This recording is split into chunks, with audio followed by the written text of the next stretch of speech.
नमस्कार साथियों, royal study with Ajay Shastri के यूट्यूब प्लेटफॉर्म पर आपका हार्दिक अभिनंदन है। यदि आप सीटेट की तैयारी करते हैं और आपने द्वितीय विषय के रूप में संस्कृत को चुना है तो आपके लिए मेरा चैनल बहुत महत्वपूर्ण होने वाला है, इसलिए आप मेरे चैनल को ज्वाइन कीजिए। और जो गद्यांश और पद्यांश संस्कृत में छांटने के लिए आते हैं 15 अंक के, और साथ ही साथ 15 अंक की जो संस्कृत पेडागोजी आती है, उन सभी का मिला जुला अध्ययन हम कराते हैं। अभी तक हमने श्लोकों के वीडियोस दिए हैं। साथ ही साथ आज हम जो गद्यांश है संस्कृत का, जो कक्षा 6, 7, 8 की पुस्तकों से, एनसीईआरटी की संस्कृत की पुस्तकों से जो प्रश्न आते हैं गद्य और पद्य में छांटने के लिए, उन्हीं को हम पुस्तकों के माध्यम से करा रहे हैं। जिसमें आज एक हमने अनुच्छेद लिया है जो गद्यांश के रूप में है। इसके सामने कुछ क्वेश्चंस दिए हैं। हम संस्कृत का पहले अनुवाद करते हैं, उसके बाद प्रश्नों को छांटते हैं और उसके बाद हम संस्कृत में पेडागोजी के बारे में चर्चा करते हैं। इसकी अगर आपको पीडीएफ चाहिए तो आप हमारे यूट्यूब चैनल पर जो डिस्क्रिप्शन बॉक्स में एक लिंक होगा, उस लिंक को आप क्लिक करके टेलीग्राम चैनल को सब्सक्राइब कर सकते हैं, ज्वाइन कर सकते हैं। वहां पर आपको पीडीएफ और सारे वीडियोस आपको मिलेंगे मुफ्त में। तो आइए आज का वीडियो शुरू करते हैं। तो सबसे पहले यहाँ पे एक अनुच्छेद दिया होता है। आज हम छांटने का तरीका बताएंगे कि आपको प्रश्न छांटना कैसे है। तो सबसे पहले अस्ति मगध देशे फुल्लोत्पल नाम एक सरह, मतलब अस्ति मगध देशे फुल्लोत्पल नाम सरह, यानी मगध देश में फुल्लोत्पल नाम का एक सर अर्थात तालाब था, तालाब है। अस्ति मगध देशे फुल्लोत्पल नाम सर, यानी मगध देश में फुल्लोत्पल नाम का एक तालाब है। तत्र संकट बिकट नाम को हंसो निवसत, वहां पर संकट और बिकट नाम के 2 हंस रहते हैं। तो कंबग्रीवा नामना तयो मित्रम एक है कूर्म अपे तत्रैव प्रवसत इसम, अर्थात कंबग्रीव नाम का एक मित्र, उनका एक मित्र जो कूर्म अर्थात मेढक, यानी सॉरी कूर्म मतलब कछुआ, अपे तत्रैव प्रवसत इसम, उनके साथ रहता है। अर्थात कंबग्रीवा नाम का एक मित्र जो कछुआ है वो भी उनके साथ रहता है। किनके साथ? संकट और बिकट हंसों के साथ।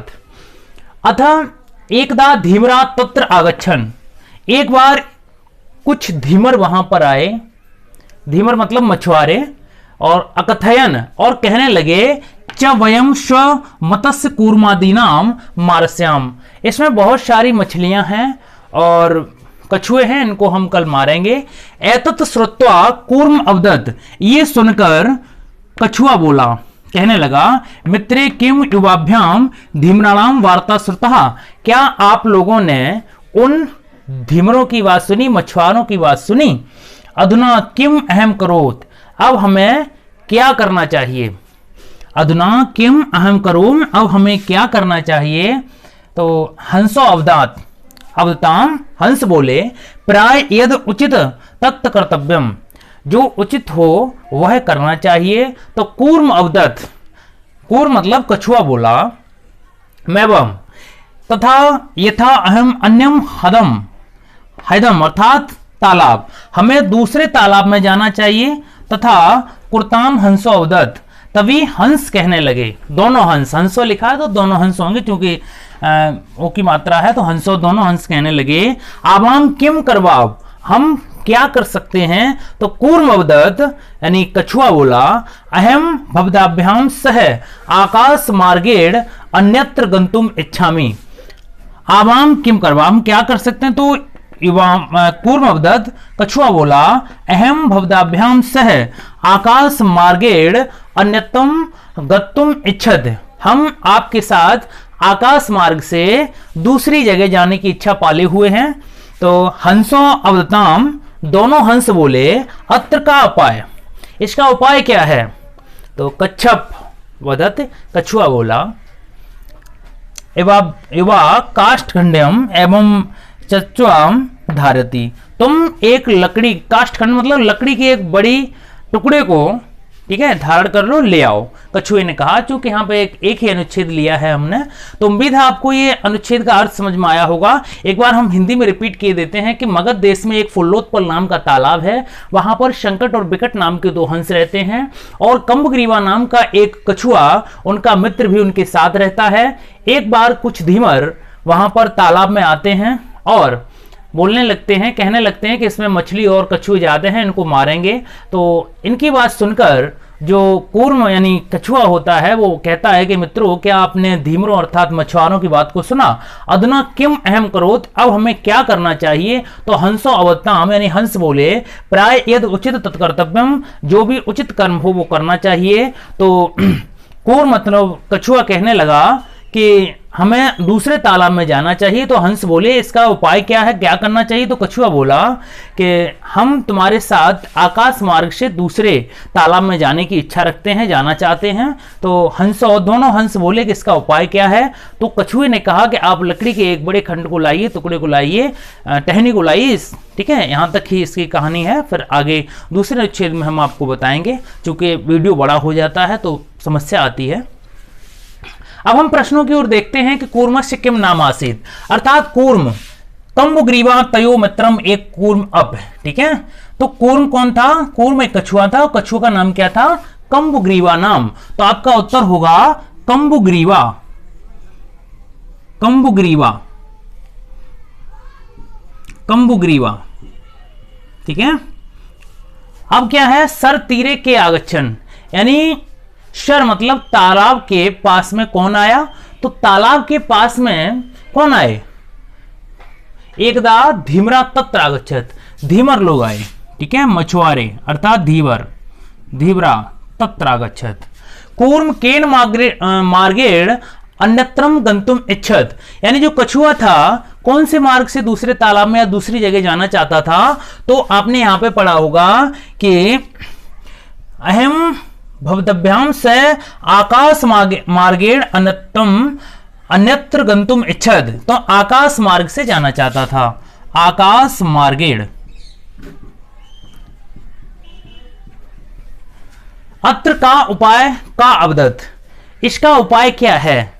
ये किसने कहा था? वैसे ही पूछा है। तो आप यहां पे देखिए कि हंसो अवताम अत्र का उपाय, तो हंसो किसने कहा? हंसो ने। ठीक है, अगर प्रश्न में हंसो दिया है तो ठीक है ऑप्शन में, और नहीं दिया है तो उनका नाम दिया होगा संकट बिकट। ठीक है, इस तरीके से भी पूछ सकते हैं क्योंकि उनका नाम था संकट और बिकट। उसके बाद बात करते हैं कि मगध देशे फुल्लोत्पल नाम सर। ठीक है, यानी मगध देश में फुल्लोत्पल नाम का सर जो है, यहाँ पे प्रश्न पूछना था कि मतलब क्या है, तो का पूछना था, तो सर है मतलब तालाब है, थोड़ी लिखने में मिस्टेक हो गई है, इसके लिए क्षमा चाहते हैं। इसके बाद है वाभ्याम धीमराणाम वार्ता श्रुता का अवदत, उन लोगों धीमरों की बात को सुनकर, वार्ता श्रुता का अवदत, उनकी बातों को सुनकर कौन क्या बोला? तो कूर्म बोला था। कूर्म किससे बोला था? कूर्म मतलब कम्बग्रीवा जो था वो हंसों से बोला था। कूर्मय हंसो अवदत। अब अभ्याम धीमराम वार्ताम श्रुत्वा का, तो कूर्म ने हंसों से कहा था कि क्या आपने सुना? कूर्मे हंसो अवदत। हंसो नाम का आसीत, तो दोनों हंसों के नाम क्या थे? तो ऊपर लिखा आपका कि तत्र संकट बिकट नाम को हंसो निवसत, तो यहां पे संकट और बिकट हो जाएगा, संकट और बिकट। तो इस तरीके से ये अनुच्छेद है और इसके हमने प्रश्न दिए हैं। अब हम आगे देखते हैं कुछ जो पेडागोजी है संस्कृत की उसके बारे में। आइए अब संस्कृत पेडागोजी के बारे में चर्चा करते हैं। जैसा कि संस्कृत में 15 अंक की पेडागोजी आती है, उसमें से हमने कुछ 10 प्रश्न गुने चुने लिए हैं। ये युक्तियां हैं, इनको आपको सीधा सा नोट कर लेना है। अगर आप नोट नहीं कर सकते हैं तो मेरे PDF में से ले सकते हैं। यहाँ पे आपको टेलीग्राम चैनल ज्वाइन करना है, एक लिंक मिलेगा यहाँ पे आपको। ठीक है, अब संस्कृत की पेडागोजी देखते हैं। यदि इस तरीके के प्रश्न आते हैं और इस तरीके का उसमें ऑप्शन होंगे तो वो आपके उत्तर होंगे, अच्छे से याद कर लेना। भाषा अर्जनम सामर्थ्य नाम, भाषा अर्जन करने का सामर्थ्य क्या है? सामर्थ्य क्या है? तो सहज प्रतिभाया अदनार्थ प्रक्रिया, यानी भाषा अर्जन जो होता है वो सहज स्वाभाविक होता है। भाषा अर्जन कैसे की जाती है? सरल रूप से और सहज और स्वाभाविक होती है। कैसी भी भाषा हो उसे सरल सहज अध्ययन से सीखा जा सकता है। तो सहज प्रतिभाया अदनार्थ प्रक्रिया। भाषा तावत प्रवृत्ति, भाषा की प्रवृत्ति क्या है? तो भाषा की प्रवृत्ति क्या है कि विभिन्न संदर्भों में भाषा का अच्छे से प्रयोग करना, किसी भी कंडीशन में, किसी भी परिस्थिति में भाषा का सही से प्रयोग करना ही सहज प्रक्रिया है, अर्थात विनिमय। भाषा तावत प्रवृत्ति, भाषा की प्रवृत्ति क्या है? विनिमय करना। विनिमय करना मतलब संप्रेषण करना। संप्रेषण से आशय ये है, विनिमय का मतलब होता है आदान प्रदान। तो भाषा की प्रवृत्ति क्या है? किसी भी परिस्थिति में, किसी भी संदर्भ में भाषा का अच्छे से प्रयोग कर लेना ही भाषा की प्रवृत्ति है। शिक्षण पद्धति, तो शिक्षण पद्धति कैसी होनी चाहिए? प्रेरणा पद्धति, चयन पद्धति और रुचि पद्धति, इन पद्धतियों का संस्कृत में चयन किया गया है। इनमें से कोई उत्तर आपका हो सकता है। भाषा शिक्षणी दृश्य श्रव्य सामग्री, तो शुद्ध श्रवणम पठनम, ये भाषा श्रव्य और दृश्य सामग्री का अर्थ है। इस तरीके के अगर प्रश्न पूछे जाते हैं तो ये ऑप्शन आपको चुनना होगा। अगर प्रश्न श्रवण से आता है, श्रव्य से, तो आपको श्रवण वाला उत्तर चेक करना होता है, वही आपका उत्तर होता है। ध्वनि की बात आती है तो ध्वनि का मतलब क्या होता है? सुनना होता है। अगर प्रश्न में कहीं ध्वनि से संबंधित कोई प्रश्न आता है तो ऐसी कंडीशन में हमें ऑप्शन में श्रवण शब्द देखना पड़ता है। उपचारात्मक शिक्षण, उपचारात्मक शिक्षण क्या है? एक होता है निदानात्मक शिक्षण। तो निदानात्मक शिक्षण में अध्यापक बालकों की कमियों की खोज करता है, कमियों का पता लगाता है कि कहाँ पे कमी है, उसके बाद फिर उसका निदान वो उपचार करता है। तो उपचारात्मक शिक्षण का मतलब है समस्या समाधाने साफल्यम प्राप्यतु, अर्थात समस्या को समाधान करने के साथ ही उसका मतलब जो पहले निदान सोचा है उसकी कमियां देखी हैं, उन कमियों को दूर करना। ठीक है, ये आपका उपचारात्मक शिक्षण है। लेखन संबंधी व्यतिरेक, यानी लेखन संबंधी समस्या क्या कहलाती है? तो लेखन संबंधी समस्या को हम इस तरीके से समझते हैं, जैसे ये ग्राफ है तो हम लिखना शुरू करते हैं, जैसे हमने यहाँ से लिखना शुरू किया, इस तरीके से लिख रहे हैं, तो यहाँ पे कोई टॉपिक खत्म होता है तो हम यहाँ से लिखना प्रारंभ करते हैं। तो हम जिस पर लिखते हैं उसे क्या कहते हैं? उसे ग्राफ कहते हैं। ठीक है, तो ग्राफ का मतलब क्या होता है? लिखना। ग्राफ पे हम लिखते हैं। और डिस का मतलब होता है समस्या।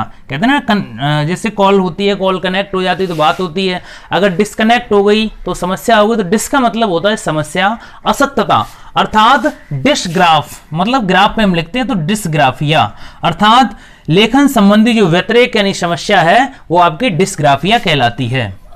उसके बाद है श्रवणम भाषणम पठनम लेखनम ऊपर भाषा कौशलम। तो ये क्वेश्चन जो दिए हैं कि श्रवण कौशल, भाषण कौशल, बोलना, पढ़ना, लिखना, इन कौशल का एक और कोई है तो वो क्या है? वो इनका आधार सभी का चिंतन है। इन सभी का आधार क्या है? चिंतन है। श्रवण बोधे सामर्थ्य अस्थ, यानी श्रवण में सामर्थ्य है। ठीक है, श्रवण का मतलब क्या है? सुनना। ठीक है, तो श्रवण बोधे सामर्थ्यम अस्ति, अर्थात कथिते विषयेषु विचारो व्यक्ति, कहे गए विषय को, जो कथित का मतलब है जो विषय कहा गया है उसे सुनने और समझने की, उस विषय और उस विचार को अपने में अभिव्यक्ति करने की क्षमता ही आपकी श्रवण बोध का सामर्थ्य होती है। मुक्त प्रश्नानि मन्यते, जो मुक्त प्रश्न होते हैं वो किस प्रकार के होते हैं? तो एक उत्तर इसका होगा विभिन्न प्रकार व्याख्यानाम तय अवसरम दियते, यानी जो मुक्त उत्तर वाले प्रश्न होते हैं इनके मुक्त उत्तर देना होता है तो उनमें क्या होता है कि व्याख्यान कौशल के माध्यम से उनको अच्छे से समझाना चाहिए। तब उनको क्या है कि विभिन्न प्रकार के व्याख्यान करने के अवसर उन्हें देना चाहिए जिससे कि मुक्त प्रश्नों के उत्तर अच्छे से दे सकें।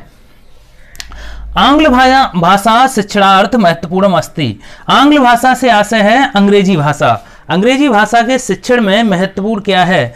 तो भाषायाम प्रयोगार्थ अवसरम, यानी भाषा के प्रयोग के अवसर दे सकें। अंग्रेजी भाषा ही नहीं अपितु कोई भी भाषा हो, किसी भी भाषा में अगर आपको उस भाषा को महत्वपूर्ण बनाना है या शिक्षण महत्वपूर्ण बनाना है, शिक्षण क्या होता है कि शिक्षण अध्यापक के द्वारा किया जाता है और अधिगम छात्रों द्वारा किया जाता है।